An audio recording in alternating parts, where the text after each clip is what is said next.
wabarakatuh. Kami dari kelompok 5, mata kuliah Ekonomi Moneter, jurusan Manajemen Keuangan Syariah kelas 3D, akan menyampaikan hasil diskusi kami, yaitu pasar barang atau pasar komoditi, yang diantaranya ada pengertian pasar komoditi, manfaat pasar komoditi, variabel-variabel yang ada dalam pasar komoditi, dan cara menurunkan kurva IS, yang akan dibacakan oleh saya sendiri, Pepe Sulistiani, dan kedua teman saya, Ragil Nur Kumalasari dan Ardita Novi Anggraini. Berikut penjelasannya.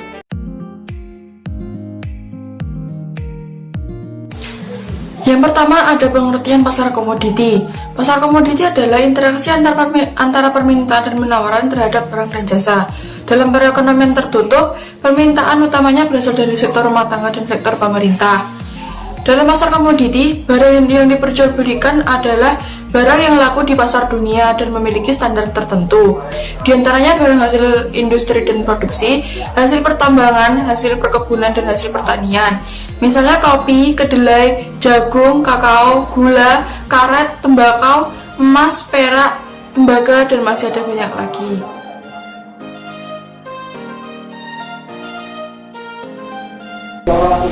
Berikutnya ada dua macam pasar komoditi dilihat dari segi penyelenggaraan dan perdagangan.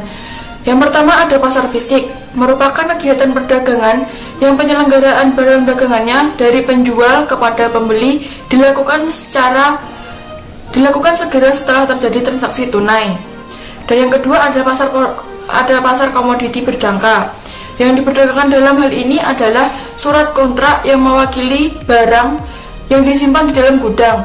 Dijelaskan dalam Undang-Undang Nomor 32 Tahun 1997 tentang perdagangan berjangka komoditi.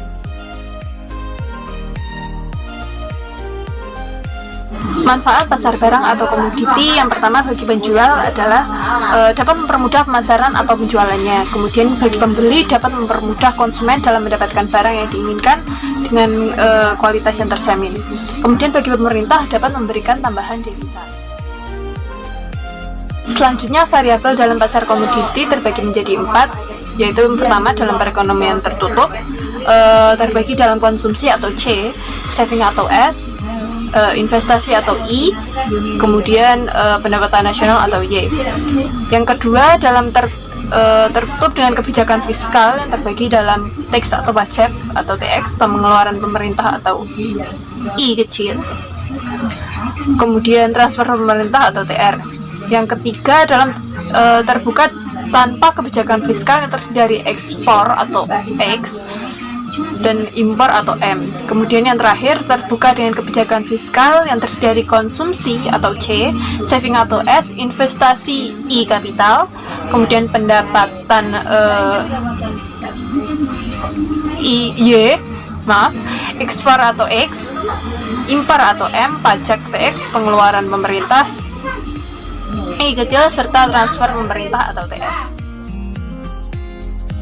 Bahasan terakhir adalah tentang menurunkan kurva IS. Di dalam menurunkan kurva IS, kita perlu mengetahui 3 poin yang berhubungan dengan kurva IS, yaitu yang pertama potongan Keynesian atau Keynesian cross, kemudian yang kedua menurunkan fungsi IS, dan yang ketiga itu adalah penurunan pada kurva IS.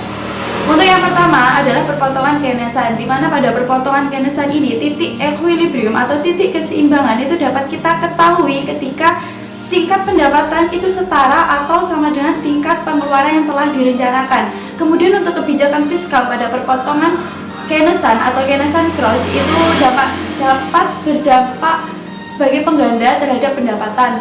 Kemudian sebelumnya mungkin kalian bertanya, kurva IS itu apa? Kurva IS adalah kurva yang menggambarkan hubungan antara tingkat suku bunga yang bervariabel I atau R yang berhubungan dengan tingkat pendapatan nasional Y pada suatu pasar barang atau pasar komoditi. Kemudian untuk mencari keseimbangan antara pasar barang itu dapat kita ketahui ketika Y sama dengan AE, di mana Y adalah pendapatan nasional dan AE adalah agregat expenditure sebagai tingkat pengeluaran, di mana Y punya variabel C plus S dan AE itu punya variabel C plus I, sehingga dapat kita ketahui bahwa keseimbangan pada pasar barang itu dapat kita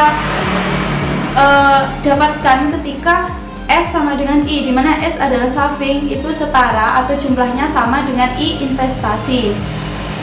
Dari penjelasan di atas kita tahu bahwa kombinasi antara tingkat bunga dengan tingkat pendapatan nasional dalam pasar barang itu dapat menggambarkan atau membentuk titik keseimbangan pada kurva, di mana dari hal tersebut itu kita bisa menggambarkannya dalam bentuk kurva IS.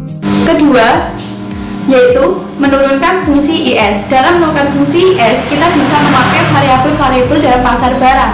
Contohnya kita bisa pakai variabel pada perekonomian tertutup sederhana, di mana pada perekonomian tertutup sederhana itu ada 4 variabel di dalamnya, yaitu ada C sebagai konsumsi, S sebagai saving, I sebagai investasi, dan Y sebagai pendapatan nasional.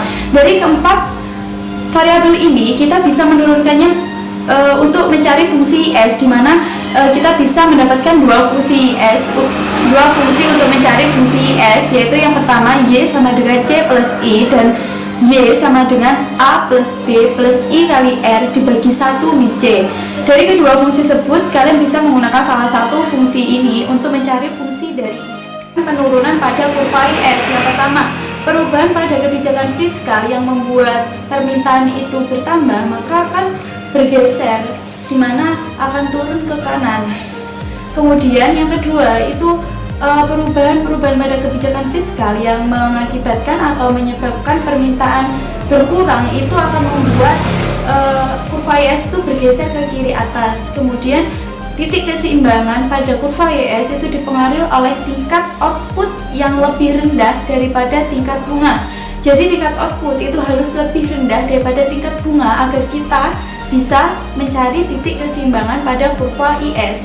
Kemudian yang keempat itu ada ketika tingkat bunga R atau I naik, maka investasi akan berkurang, dan sebaliknya. Sebaliknya itu maksudnya adalah ketika investasi naik, maka tingkat bunga akan turun, karena itu adalah cara mengukur titik keseimbangannya.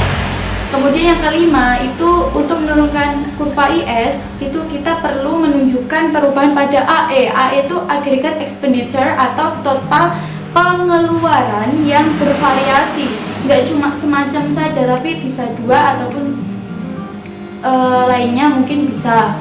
Selain yang saya sebutkan tersebut, masih ada banyak hal yang dapat menyebabkan penurunan pada kurva IS, tapi yang saya sebutkan sudah termasuk poin utamanya. Selain itu ada penggambaran kurvanya di atas,